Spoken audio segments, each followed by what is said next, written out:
1980 का दशक भारतीय सिनेमा के लिए सुनहरा दौर था, जब कई अद्भुत अभिनेत्रियां आईं और अपनी अदाकारी से दर्शकों के दिलों में खास जगह बना ली। लेकिन कुछ अभिनेत्रियां ऐसी भी थी जिन्होंने जबरदस्त सफलता हासिल करने के बावजूद अचानक फिल्मी दुनिया को अलविदा कह दिया।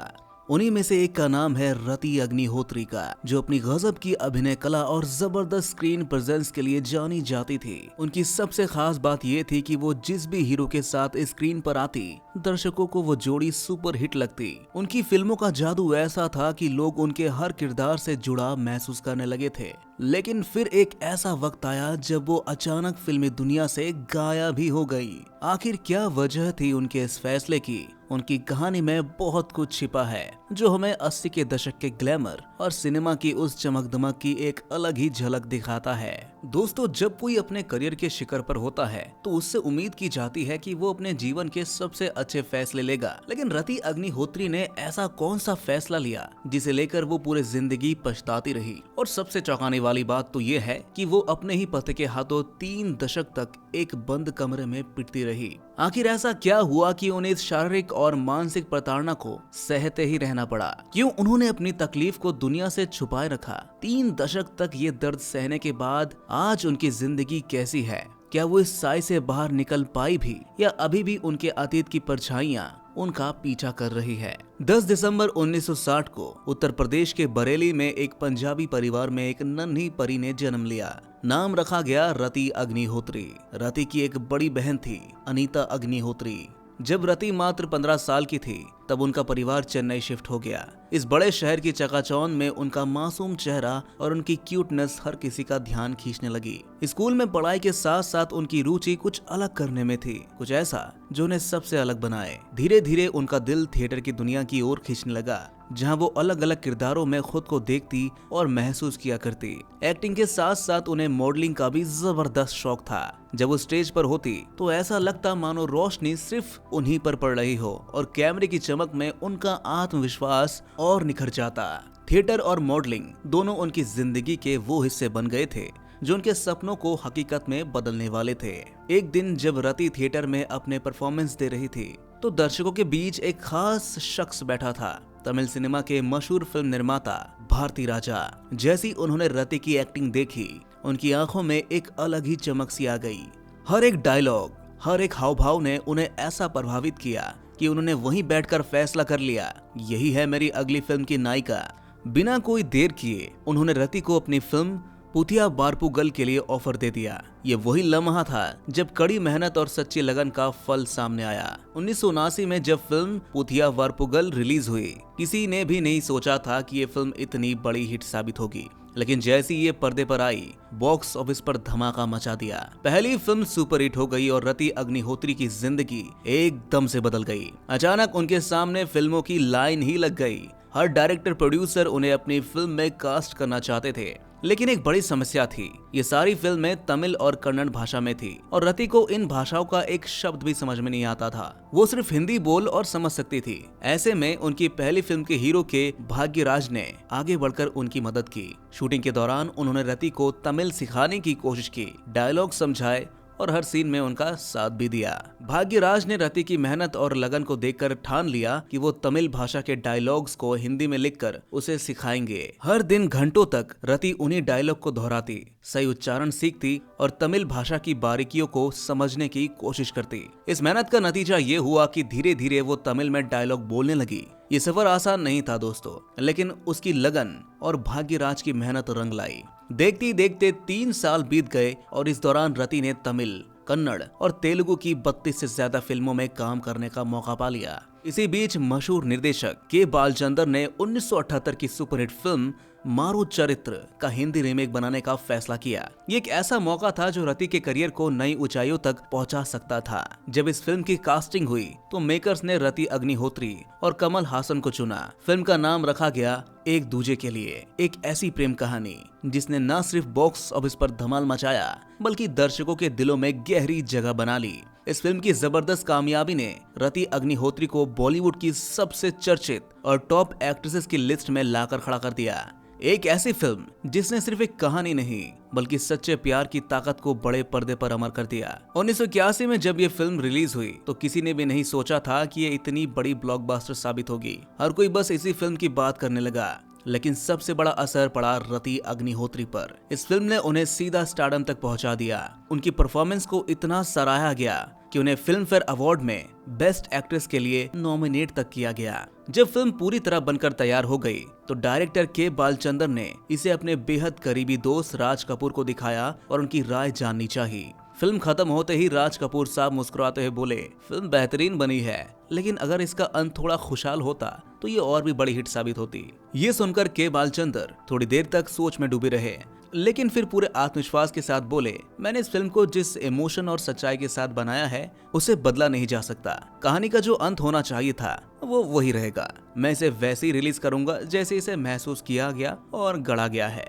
कोई भी डिस्ट्रीब्यूटर इस फिल्म को खरीदने के लिए आगे नहीं आ रहा था। एक तरफ निर्माता और निर्देशक के बालचंदर ने अपनी मेहनत और सपनों को इस फिल्म में झोंक दिया था, तो दूसरी तरफ कोई इसे खरीदने को तैयार ही नहीं था। बालचंदर के पास अब दो ही रास्ते थे, या तो हार मान लो या खुद इस फिल्म को रिलीज करने का जोखिम उठाओ।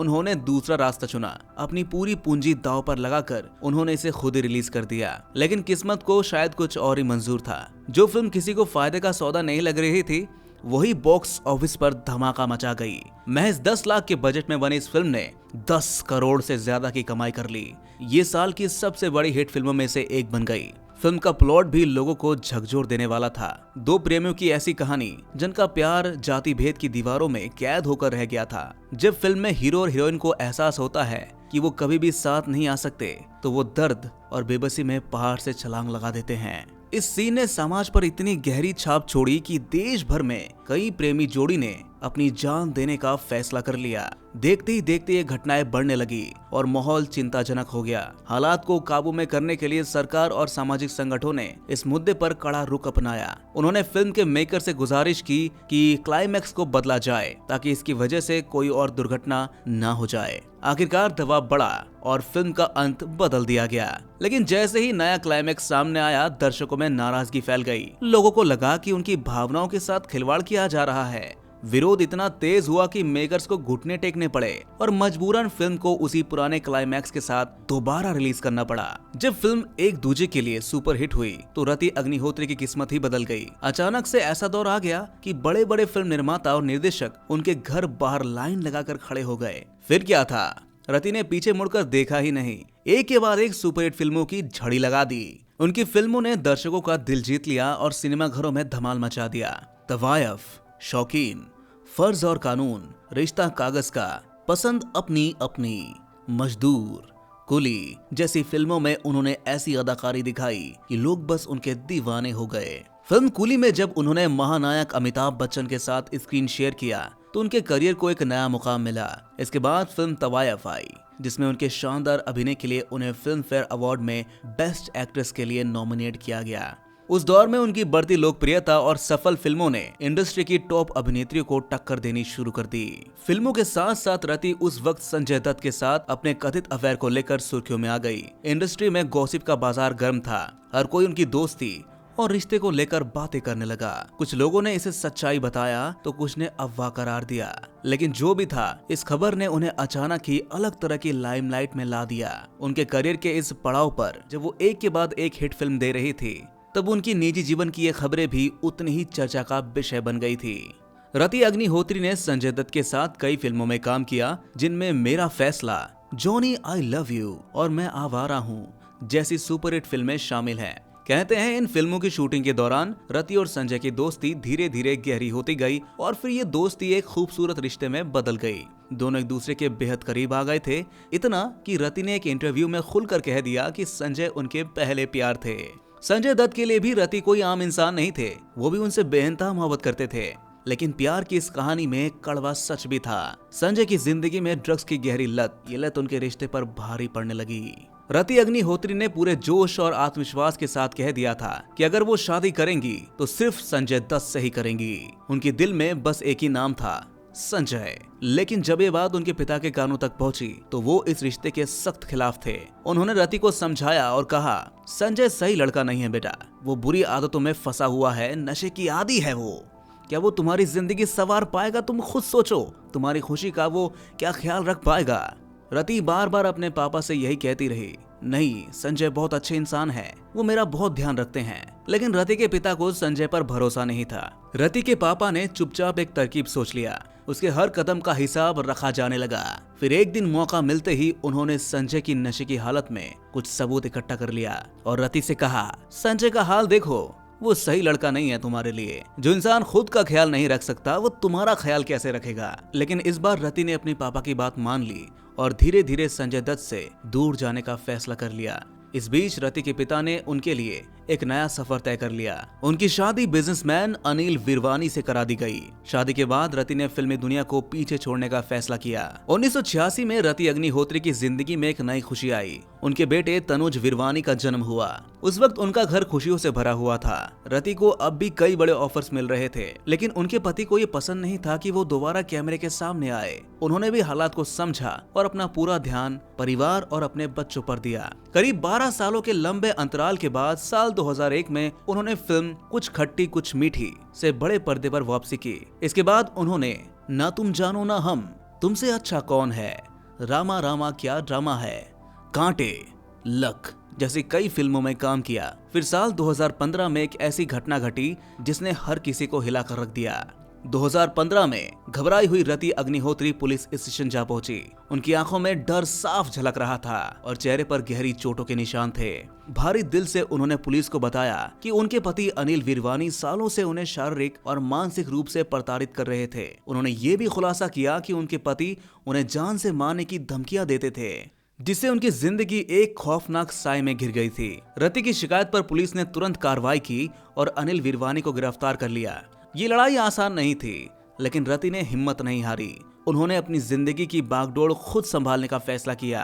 कई कानूनी लड़ाइयों और संघर्षों के बाद आखिरकार उनका तलाक हो ही गया। एक इंटरव्यू में रति ने एक ऐसा खुलासा किया जिसे सुनकर हर कोई हैरान रह गया। उन्होंने कहा, मैं ये सब पिछले 30 सालों से झेल रही थी। अब उनसे पूछा गया कि आखिर उन्होंने इतने सालों तक ये दर्द सहा क्यों, तो उन्होंने भारी मन से जवाब दिया, मैं अपने बेटे के लिए सब कुछ सह रही थी। मैं नहीं चाहती थी कि मेरे बेटे की जिंदगी पर इन सब चीजों का कोई असर पड़े। रति अग्निहोत्री अब अपने बेटे तनुज विरवानी के साथ रह रही हैं। तनुज ने बॉलीवुड में अपनी पहचान खुद के दम पर बनाई है। 2013 में जब उन्होंने फिल्म लव यू सोनिए से अपने करियर की शुरुआत की थी, इसके बाद उन्होंने पुरानी जीन्स और वन नाइट स्टैंड जैसी फिल्मों में भी काम किया। लेकिन असली सफलता उनके कदम तब चूमी जब वो वेब सीरीज इनसाइड एज का हिस्सा बने। वेब सीरीज की जबरदस्त सफलता के बाद तनुज विरवानी की जिंदगी में नया मोड़ आया। उन्होंने एक के बाद एक कई डिजिटल प्रोजेक्ट साइन किए और धीरे धीरे अपनी अलग पहचान बना ली। दूसरी तरफ उनकी मां रति अग्निहोत्री भी उनके बेटे की सफलता से बेहद खुश हैं।